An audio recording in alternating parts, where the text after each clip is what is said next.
Soal wawasan kebangsaan, Wakil Ketua MPR, LDII tidak perlu diceramahi lagi. Tangerang, 13/8. DPW LDII Banten bekerja sama dengan Wakil Ketua MPR Yandri Susanto menggelar sosialisasi 4 pilar kebangsaan pada Jumat, 12/8. Sosialisasi tersebut dilaksanakan di Pondok Pesantren Budi Mulia, Kabupaten Tangerang, Banten. Dalam kesempatan itu Yandri mengatakan, LDII bisa dijadikan contoh dalam menanamkan wawasan kebangsaan terhadap warganya. Ia menegaskan, Ormas Islam harus bijak dalam menghadapi dinamika politik yang terjadi saat ini, terutama terkait perbedaan. Sebab, hal itu tidak bisa dihindari. Justru karena perbedaan itu kita membangun toleransi, memahami satu sama lain bukan menjatuhkan satu sama lain. Karena perbedaan itu kita bisa kuat, ucapnya. Ia melihat LDII sebagai ormas Islam, telah mengembangkan toleransi di tengah kemajemukan bangsa. Saya kira kalau LDII tidak perlu diceramahin lagi karena politik kebangsaannya termasuk mengamalkan 4 pilar kebangsaan itu sudah termasuk luar biasa. LDII itu merupakan contoh dari sisi kekompakan, ketertiban, kebersihan sopan santunnya dan itu Pancasila, ujarnya. Maka kalau melihat LDII seperti saya bilang tadi tidak perlu diceramahin lagi. LDII sudah top kalau masalah 4 pilar kebangsaan, tambahnya.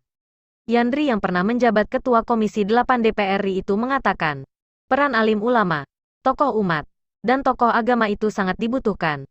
Menurutnya, keterlibatan mereka dibutuhkan karena kontestasi pemilu juga melibatkan umat Islam. Kami berharap keterlibatan alim ulama itu bisa melahirkan pemimpin-pemimpin bangsa yang dibutuhkan bangsa ini, yang bisa menyejahterakan rakyat, dan bisa menjaga persatuan dan kesatuan, kata dia. Dalam sosialisasi itu, ia juga menyebut, Indonesia saat ini sedang darurat narkoba. Di Banten terutama di Serang telah masuk 40 ton sabu-sabu yang masuk lewat bibir pantai yang tersembunyi. Ia menyebut data dari kepolisian. Terdapat 4 juta orang korban narkoba. Saya pastikan tidak ada satupun orang LDII yang terkena narkoba. Artinya, ya, kalau misalkan tidak mau terkena narkoba masukkan anak-anaknya ke pondok pesantren LDII, tutupnya. Asteris wawasan kebangsaan menjadi program prioritas LD Asteris. Sementara itu, Ketua DPW LDII Banten, Dimotomo Sumito mengatakan, dalam rangka menanamkan dan mempromosikan wawasan kebangsaan kepada masyarakat, LDII akan mengadakan seremoni pengibaran bendera merah putih di bawah laut.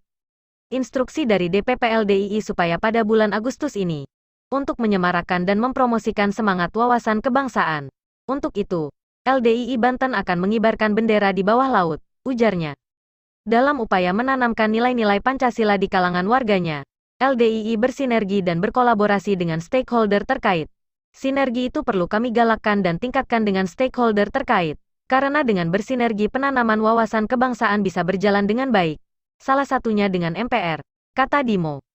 Sebagai tuan rumah, pengasuh Pondok Pesantren Budi Mulia Kabupaten Tangerang, Suparjo menegaskan, wawasan kebangsaan bukan hal asing bagi pondok pesantren yang diasuhnya. Karena setiap harinya diajarkan tentang wawasan kebangsaan. Bukan hanya teori saja namun juga dalam praktek keseharian. Dalam memperingati tanggal 17 Agustus di pondok kami mengadakan lomba pemasangan spanduk, bendera dan lain sebagainya.